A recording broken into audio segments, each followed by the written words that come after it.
औज़ुबिल्लाहि मिनश्शैतानिर्रजीम बिस्मिल्लाहिर्रहमानिर्रहीम। Dear students, अस्सलाम वालेकुम। आज हम साल्ट्स के बारे में डिस्कस करते हैं, जो कि acid basis and salts chapter है मैट्रिक क्लास केमिस्ट्री का। ये चैप्टर फेडरल बोर्ड में भी है, केपीके बोर्ड, पंजाब बोर्ड और बलूचिस्तान में और सारे सिंध में, इन सारे बोर्ड्स में ये एक ही चैप्टर है जिसमें हमारे पास लास्ट टॉपिक है साल्ट्स। नाउ डिस्कस करते हैं कि साल्ट्स क्या चीज़ है। ठीक है, साल्ट्स को हम कहते हैं these are the neutralisation product of acid and bases. ठीक है, या इस तरह भी हम कह सकते हैं कि the substance which is formed by the reaction of acid and bases, that substance is called as salt and along with salt water is also formed।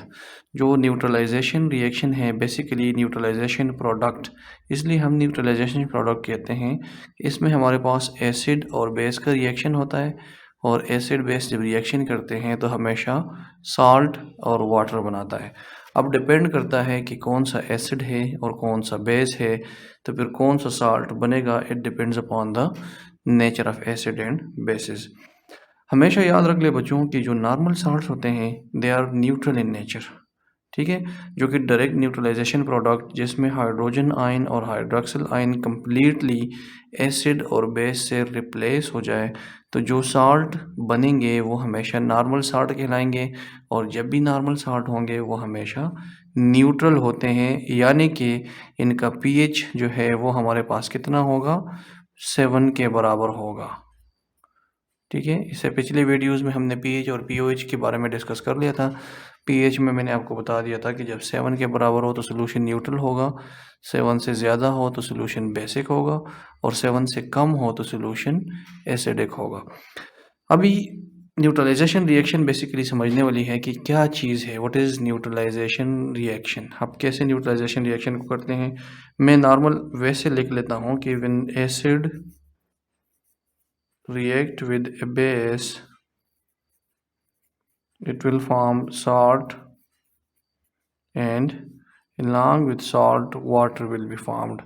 हमेशा हमारे पास क्या बनेगा, इसमें साल्ट और वाटर बनेगा। अब ये एसिड फॉर एग्जांपल मैं हाइड्रोक्लोरिक एसिड को HCl को ले लेता हूँ और बेस में कंसीडर कर लेता हूँ NaOH को। ये दोनों जब रिएक्शन करेंगे तो इसके ये हाइड्रोजन, ये इसका नेगेटिव पार्ट है, ये इसका पॉजिटिव पार्ट है। सिमिलरली हाइड्रोक्सिल पे नेगेटिव चार्ज है और सोडियम पे पॉजिटिव चार्ज है। ये आपस में नेगेटिव और पॉजिटिव जो पार्ट्स हैं ये आपस में एक्सचेंज कर लेंगे, तो इसका नेगेटिव पार्ट इसके पॉजिटिव पार्ट पे अटैक कर लेगा और जो नेगेटिव पार्ट है क्लोराइड ये सोडियम पे अटैक कर लेगा। एज ए रिज़ल्ट जो प्रोडक्ट बनेगा वो होगा NaCl प्लस वाटर। अब आप गौर कर लें कि हमारे पास इस रिएक्शन में क्या बन गया, इस रिएक्शन में NaCl बन गया और इसके साथ साथ H2O बन गया। H2O तो नॉर्मल चीज़ है जिसको हम वाटर कहते हैं, ये हमेशा न्यूट्रल होता है, इसका pH भी 7 के बराबर होगा। और जो साल्ट बन गया इस कंडीशन में, इसमें कंप्लीट हाइड्रोक्सिल आयन और कंप्लीट हाइड्रोजन आयन ये रिप्लेस हो गए, तो इस तरह के जो साल्ट बनेंगे इन साल्ट को हम क्या कहते हैं, नॉर्मल साल्ट्स कहते हैं। और इनका पीएच क्या होगा, 7 के बराबर होगा। अभी बच्चों उम्मीद है आपको समझ आ गई होगी इस बात की कि न्यूट्रलाइजेशन रिएक्शन जो है वो क्या चीज़ है। वो reaction between acid and base to form salt and water, this particular reaction is called as neutralisation reaction. ठीक हो गया। अब आगे चलते हैं कि साल्ट हमारे पास इसके कितने पार्ट्स होते हैं और किस किस तरह से हम इसको आगे समझेंगे कि इसमें कौन सा पार्ट कहाँ से आता है। ठीक है, अब लेट सपोज मैं NaCl को ले लेता हूँ जो हमारे पास इस रिएक्शन में से आ गया सोडियम क्लोराइड। मैं थोड़ा सा बड़ा करके लिखता हूँ। अब यहाँ पे हमारे पास क्या है, this one is negatively charged and this one is positively charged. तो हमेशा साल्ट के कितने पार्ट्स होंगे, there are 2 parts of salts, one is called positive part and one is called as negative part. मैं इधर लिख लेता हूँ पॉजिटिव पोर्शन और positive part of the salt, और यहाँ पे लिख लेता हूँ negative part of the salt.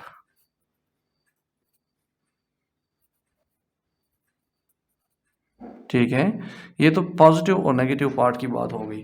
अब ये पॉजिटिव पार्ट कहाँ से आता है और नेगेटिव पार्ट कहाँ से आता है? तो दोबारा बच्चों आप रिएक्शन पे गौर कर लें। नेगेटिव पार्ट हमारे पास एसिड से आता है और जो पॉजिटिव पार्ट है ये कहाँ से आता है? बेस से आता है। इसीलिए पॉजिटिव पार्ट को हम बेसिक पार्ट भी कह सकते हैं और जो क्लोराइड आयन है ये एसिड से आता है तो इसको हम एसिडिक पार्ट भी कह सकते हैं, एसिडिक पार्ट। ठीक हो गया, ये दो चीज़ें हो गई। तीसरी बात इसमें अगर आप गौर कर ले तो सोडियम हमारे पास मेटल है और क्लोराइड जो है ये नॉन मेटल है। तो सोडियम और positive part is also called as metallic part of the salt. और इसको हम कहते हैं non metallic part of the salt.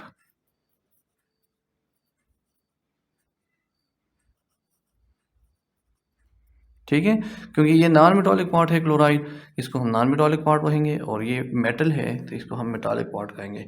मैं रिपीट कर लेता हूँ कि जो salt है, salt is being divided into two parts. One is called as metallic part, one is called as non-metallic part. Metallic part कहाँ से आता है? बेस से आता है, इसलिए इसको बेसिक पार्ट भी कहते हैं। नॉन मेटालिक पार्ट एसिड से आता है, इसलिए इसको एसिडिक पार्ट भी कहते हैं। मेटालिक पार्ट में हमेशा पॉजिटिव चार्ज है, इसलिए इसको positive part of the salt भी कहते हैं। और जो नॉन मेटालिक पार्ट या एसिडिक पार्ट है इस पे नेगेटिव चार्ज है, इसलिए इसको negative part of the salt भी कहते हैं। ठीक हो गया, ये तो जनरल सी इन्फॉर्मेशन हो गई साल्ट के बारे में। अब हम साल्ट का जो है वो बनता किस तरह से है, तो देयर आर डिफरेंट मेथड्स जिसके थ्रू हम साल्ट को प्रिपेयर कर सकते हैं और उस रिएक्शन से हम साल्ट ले सकते हैं। ये मैं आपको लिख के देता हूँ कि हमने किस किस तरीके से इसको बनाना है। तो बच्चों सबसे पहले जो हमारे पास है मेथड नंबर 1, इसमें हम bye the reaction of acid and basis, जिस तरह हमने पहले डेफिनेशन में हमने पढ़ लिया था कि एसिड और बेस रिएक्शन करते हैं और साल्ट और वाटर बनाते हैं। मैं ज़रा अभी स्पीड से चलूँगा क्योंकि रिएक्शन ज़्यादा हो जाएंगे, इसमें मैंने एक एक रिएक्शन के अंदर काफ़ी चीज़ें एक्सप्लेन करनी है। तो मैं ज़रा आपको ये बता दूँ कि फॉर एग्जाम्पल मैं ऊपर वाला रिएक्शन दोबारा रिपीट करता हूँ। एसिड और बेस HCl और NaOH अगर ये रिएक्शन कर लें तो ये NaCl और वाटर बनाएंगे। तो ये जो रिएक्शन होता है this is reaction is basically called as neutralisation reaction. तो by the reaction of acid and base हम साल्ट और वाटर बना सकते हैं। इसके अलावा अगर हम एसिड को चेंज कर लें, फॉर एग्जांपल मैं नाइट्रिक एसिड ले लेता हूँ, ज़रूरी नहीं है कि हम HCl ले लें, HNO3 को ले लेते हैं। यहाँ पे इसको भी हम चेंज कर लेते हैं, KOH को ले लें फॉर एग्जांपल। ठीक है, यहाँ पे हमारे पास जो साल्ट बनेगा that will B KNO3 plus water. अब अगेन मैं दोबारा एसिड को चेंज कर लेता हूँ, तो मैं सल्फ्यूरिक एसिड फॉर एग्जांपल ले लूँ तो H2SO4 और यहाँ पे बेस भी है, अब NH4OH यूज़ कर लूँ फॉर एग्जांपल NH4OH। तो ये दोनों जब रिएक्शन करते हैं तो इनमें से जो साल्ट आएगा दैट विल बी, यहाँ पे ये पार्ट्स आपने एक्सचेंज करने हैं, NH4 और ये water, NH4 whole twice SO4 plus water. ठीक है, ये होल ट्वाइस ये शो करता है कि जो सल्फेट है इसकी वैलेंसी 2 है, ये क्रॉस हो जाएगी तो NH4 को हम ब्रैकेट में क्लोज करके इसके साथ 2 लिखेंगे। ठीक है, तो ये हमारे पास एसिड और बेस के रिएक्शन से जो साल्ट आते हैं these are the salts formed by the reaction of acid and bases. अच्छा, दूसरा जो हमारे पास है वो है एसिड और मेटल ऑक्साइड के रिएक्शन से भी हम साल्ट और वाटर बना सकते हैं। तो फॉर एग्जांपल हम H2SO4 को ले लें, H2SO4 एसिड है, यहाँ मैं लिख लेता हूँ इसके नीचे एसिड, और कॉपर ऑक्साइड जो है ये बेसिक ऑक्साइड है या मेटालिक ऑक्साइड भी कहलाता है। ठीक है, इसको जितने भी मेटालिक ऑक्साइड्स हैं वो हमेशा बेसिक ऑक्साइड कहलाएंगे और जितने भी नॉन मेटालिक ऑक्साइड्स हैं वो हमेशा एसिडिक ऑक्साइड्स कहलाएंगे। ठीक हो गया, तो या तो डायरेक्ट हम एसिड और बेस का रिएक्शन करके साल्ट बना सकते हैं या हम एसिड और बेसिक ऑक्साइड का रिएक्शन करके इससे भी साल्ट और वाटर बना सकते हैं। तो ये हमारे पास कॉपर सल्फेट आ गया, साल्ट है, और दूसरा वाटर है जो आपको ऑलरेडी मालूम है। अब अगर हम HNO3 को ले लें, फॉर एग्जांपल हम एसिड कोई और ले लें, HNO3 ले लेते हैं और कैल्शियम ऑक्साइड को लेते हैं। कॉपर ऑक्साइड की बजाय हम कैल्शियम ऑक्साइड ले लेते हैं, ठीक है। तो यहाँ पे जो एसिड और बेस रिएक्शन करके या बेसिक ऑक्साइड रिएक्शन करके सॉल्ट बनाएंगे, that will be CaNO3 whole twice plus H2O।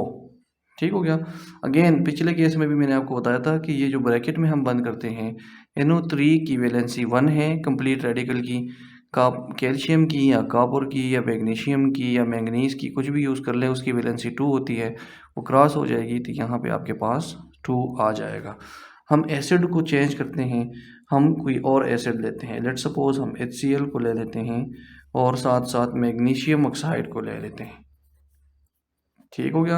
अब इन दोनों के रिएक्शन से जो हमारे पास साल्ट बनेगा, that will B magnesium chloride plus H2O। ठीक है। सिमिलरली हम HCl को ले लें और इसके सोडियम ऑक्साइड के साथ रिएक्शन कर लें, तो ये हमारे पास जो साल्ट बनाएगा, that will B NaCl plus H2O। ठीक है। अब हम आपस में ये भी ज़रूरी है कि हमने इसको बैलेंस भी करना है। मैंने अभी तक बैलेंसिंग की बात नहीं की, मैंने इस रिएक्शन को बैलेंस भी करना है। फॉर एग्जांपल यहाँ पे Cl2 बनता है, तो यहाँ पे Cl को 2 करने के लिए 2 से मल्टीप्लाई करना पड़ेगा।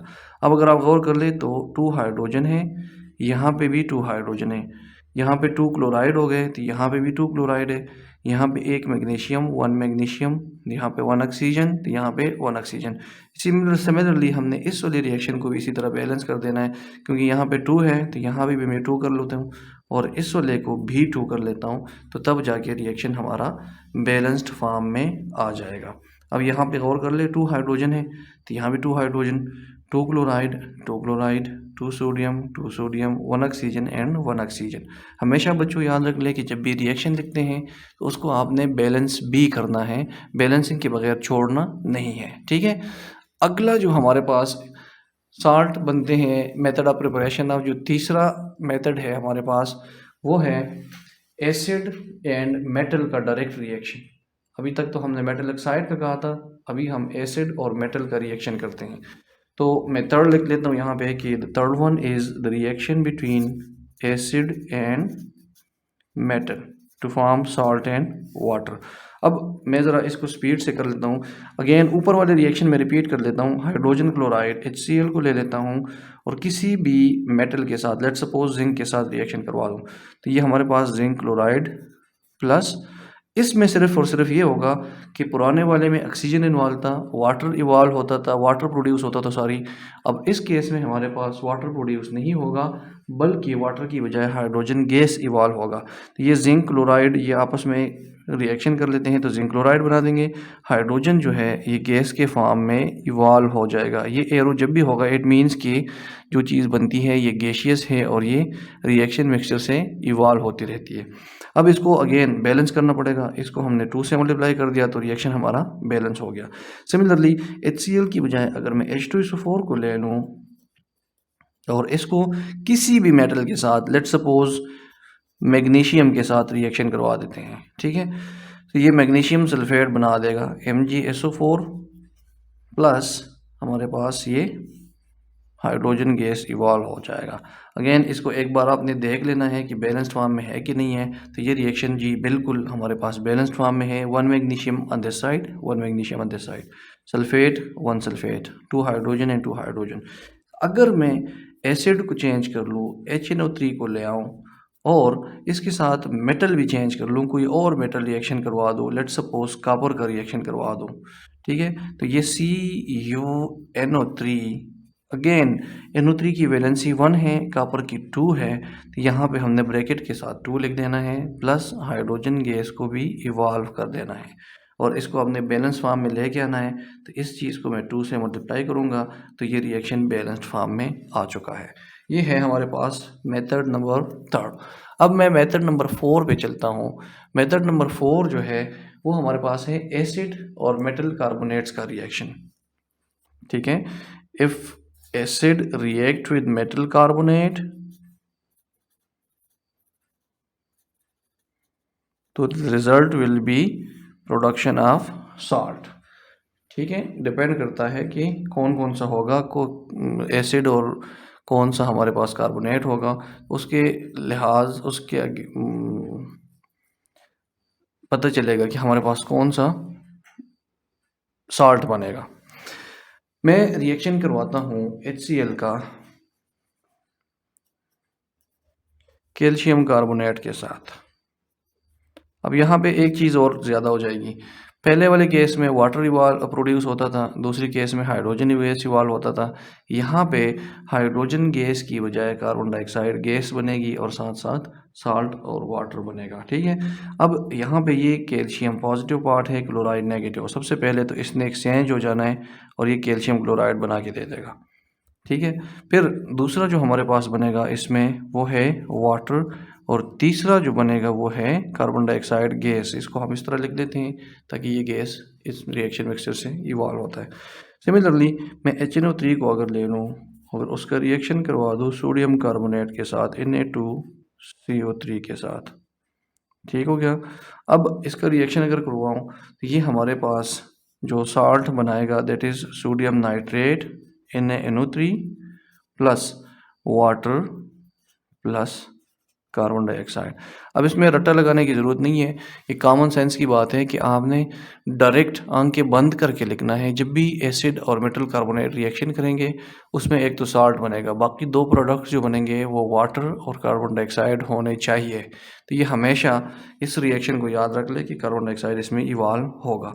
मैं एसिड को चेंज कर लेता हूँ, H2SO4 को कंसीडर कर लूँ और H2SO4 का रिएक्शन कर लूँ किसी और कार्बोनेट के साथ। लेट्स सपोज हम मैग्नीशियम कार्बोनेट के साथ रिएक्शन करवाते हैं MgCO3।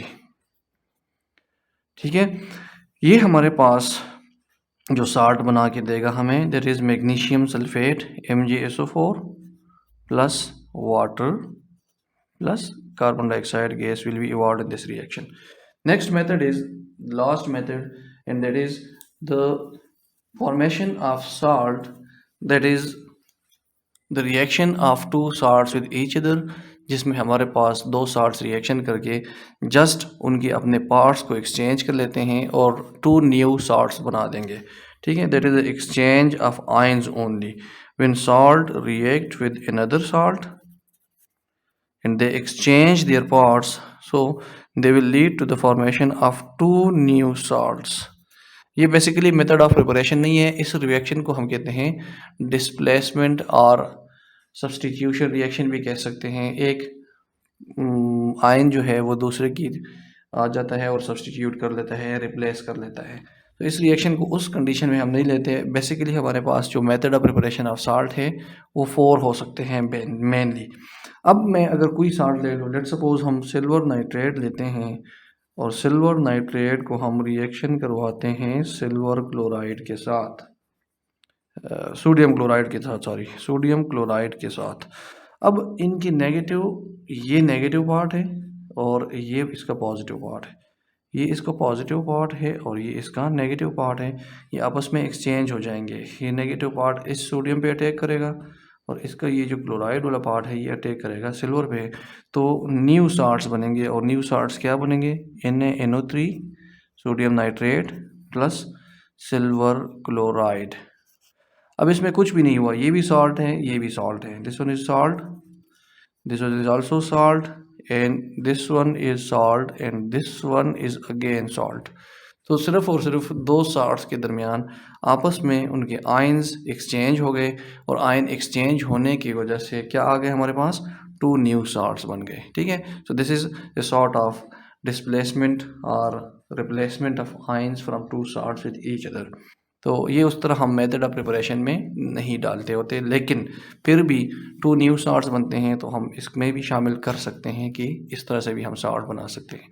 तो यही थे हमारे पास साल्ट्स, उसके डिफरेंट पार्ट्स और उसके मेथड ऑफ प्रिपरेशन। उम्मीद है बच्चों कि ये टॉपिक आपको बिल्कुल समझ आ गया होगा, इसमें कोई भी प्रॉब्लम अभी नहीं होगी इंशाल्लाह। फिर भी अगर आपको कोई मसला है या कोई प्रॉब्लम है तो आप कमेंट में मुझे मैसेज कर लें, मैं आपको प्रॉब्लम क्लियर करता जाऊँगा। और अगर ये वीडियो पसंद आई है तो इसको लाइक करें और चैनल को साथ साथ सब्सक्राइब भी कर लें और वीडियो को शेयर भी कर लें और नेक्स्ट वीडियोस के लिए तैयार रहें। इसके बाद हमने नेक्स्ट वीडियो इंशाल्लाह जल्दी अपलोड कर देनी है नेक्स्ट मैट्रिक की जो केमिस्ट्री है उसका ऑर्गेनिक चैप्टर शुरू हो जाएगा, उसकी वीडियोज़ मैं अपलोड करना शुरू कर लूँगा। Thank you so much. अल्लाह हाफ़िज़।